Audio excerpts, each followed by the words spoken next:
কি এবার পাহাড়, সমুদ্র না জঙ্গল? ঘোরার মজা দ্বিগুণ হবে যদি থাকে মুখরোচক, আপনাদের সব সময় সফরসঙ্গী।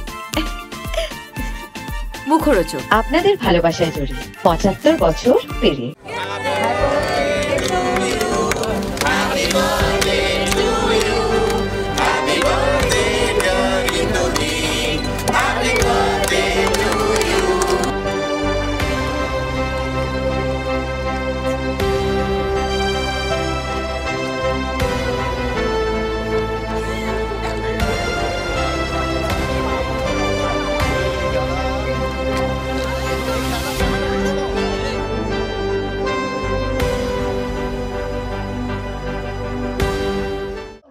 সেলিব্রেশন করা গঙ্গা বক্ষের সঙ্গে ইলিশ মাছ রয়েছে, তোমার সিনেমা, সবটা নিয়ে আজকের অনুভূতি।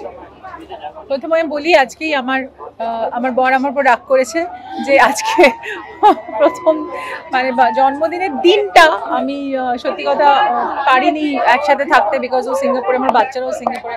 কিন্তু আজকের এই যে এত আয়োজন আজকে সবাই করেছে আমার, তাই ভাবলাম এই আয়োজনগুলো মানে আমি সত্যি কথা চেয়েছিলাম যে ছবিটাও ভালোভাবে এভাবে আমাদের গানটাও লঞ্চ হোক, এবং তার মধ্যে আমার জন্মদিনেরও এরকম একটা পরিকল্পনা সবাই করেছে। এঞ্জেল ক্রিয়েশন এবং মদন দা, সঙ্গীতা, রনি, সবাইকে আমার অনেক অনেক ধন্যবাদ, আমার পরিচালক রামকে, কারণ ওরা সত্যি আমার এই দিনটাকে ভেবেই এই প্ল্যানটা করেছে। এবং আজকে আমাদের আর একটাও মানে লোগো লঞ্চ হবে, ওটাও আজকে একটা নজরবন্দি, সেটারও আজকে প্ল্যান আছে। তো যাই হোক, দিনটা শুরু করেছি ক্যান্সার পেশেন্টদের সঙ্গে দেখা করতে গেছিলাম, ছোট বাচ্চারা যাদের রক্ত দেওয়া হয় এবং তাদের জন্য আমি কাজও করি।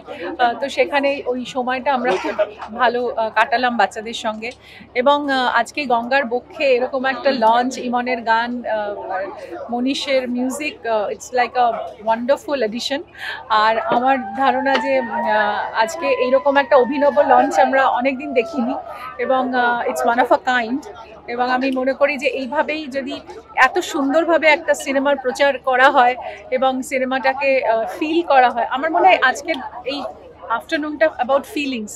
কারণ আমি আমাদের এই যে ইলিশের এই ইমোশন, এই আমার কেক কাটা, আমার এই যে গান লঞ্চ হওয়া, এই সবাই মিলে একটা সবাইকে নিয়ে আনন্দ করা, এটার কিন্তু একটা দারুণ বিষয়। এবং আমি আমার সাংবাদিক বন্ধুদের, প্রেসের সবাইকে অনেক অনেক ভালোবাসা জানাই যে আজকের দিনটা তোমরা আমার সাথে এত সুন্দর করে কাটালে।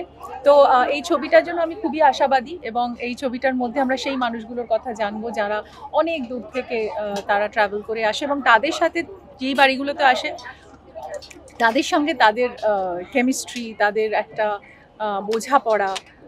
তো এটা আমার কাছে খুব ইন্টারেস্টিং লেগেছে। এবং রাম অনেকদিন ধরেই বলছিল আমার সাথে একটা কি ইন্টারেস্টিং কাজ করা যেতে পারে। আমি আরও একটা হিন্দি ছবিও করছি, তো ভালো লাগছে যে এই আজকে এটা আমরা এত সুন্দরভাবে ডিসপ্লে করলাম। আর একটা হচ্ছে যে আমার একটা হিন্দি ছবিও আসছে কাল ত্রিঘড়ি, সেটা হরর, আর এটা একদম ইমোশনাল ফিল্ম। ওটা আরবাজ আর মহেশ মাঞ্জরেকরের সঙ্গে খুবই ইন্টারেস্টিং। ওটাও আমার মনে হয় এই যে কম্বিনেশন অফ ফিল্মস আমি করছি, আমি যে এত ইন্টারেস্টিং কাজ করি, সেটা আমার কাছে খুবই একটা বড় প্রাপ্তি। এবং আমি মনে করি যে এভাবেই আমরা চলতে থাকি, ভালো ভালো কাজ করতে করতে। ২১ তারিখে এই ছবি রিলিজ হচ্ছে। আপনারা চাইবো দর্শক এসে যেন সবাই ছবি দেখে, কারণ ইদানিংকালে অনেকগুলো ভালো ছবি এসছে হলে এবং সবাই দেখছে বাংলা ছবি, আবার সবাই ঘুরে দাঁড়িয়ে উপভোগ করছে। তো এই উপভোগ যেন চলতেই থাকে এবং দর্শক যেন খুব আনন্দ করে এই সিনেমাটা দেখে। গঙ্গাবক্ষে লাস্ট পিকনিক কবে করেছে তো মনে পড়ে না রে, কারণ ভীষণ একটা বোধহয় একটা ক্রুজ পার্টিতে অনেকদিন আগে এসেছিলাম, তাও বেশ কয়েক বছর হয়ে গেছে। এর মধ্যে যে খুব একটা কোথাও গেছি মনে পড়ে। হ্যাঁ, বিদেশে গেছি কয়েকটা ক্রুজ, আর এতে বোট রাইডে গেছিলাম কিছুদিন আগেই। আমরা একটা সিঙ্গাপুরে বোট রাইডে গেছিলাম, তারপরে আমরা ফিলিপিন্স গেছিলাম, তখন একটা বোট রাইডে গেছিলাম।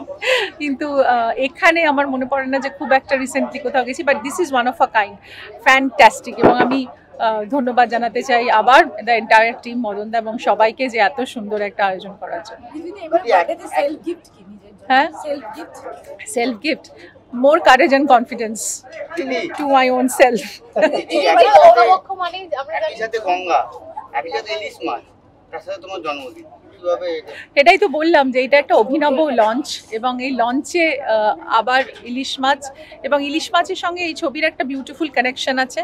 সেটা বলছিলাম যে কৌশিকদার আমার একটা সিন আছে যেখানে ইলিশ মাছ নিয়ে আমরা অনেক চর্চা করি, এবং ইলিশ মাছ যে সত্যি বাঙালিদের একটা ইমোশন, শুধু একটা মাছ নয়, সেটা অবশ্যই আমরা সবাই জানি।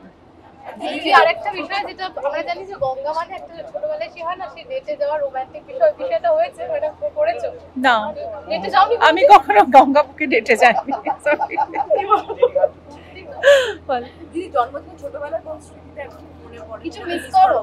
কি ছোটবেলার কোন স্মৃতি যেটা খুব miss করো? হ্যাঁ, জন্মদিনে আমি যেটা মিস করি সেটা হচ্ছে ছোটবেলায় মানে আমরা স্কুলে ওয়েট করে থাকতাম যে কবে আমার জন্মদিন আসবে, সব কাজিনরা একসাথে, মা নতুন জামা কেনা, তারপরে সেটা 7 দিন ধরে মা আর পিসিরা মেনু, বাবারে কোথায় রে, মা আর পিসিরা মেনু করতো যে কি হবে, আর মা একটা দুর্দান্ত একটা মা মাংসের চপ বানাতো কিমা দিয়ে, ওইটা আমি খুব মিস করি আর মিস করবো সারা জীবন এখন। আর অবশ্যই একটা ঘুগনি বানাতো মাংসের, সেটা। আর অবশ্যই ঠাকুমা ছোটবেলায় পায়েস বানাতো, সকালবেলা উঠেই ঠাকুমাকে জড়িয়ে ধরে ঠাকুমা খাওয়াতো। এইগুলো তো আর স্মৃতি।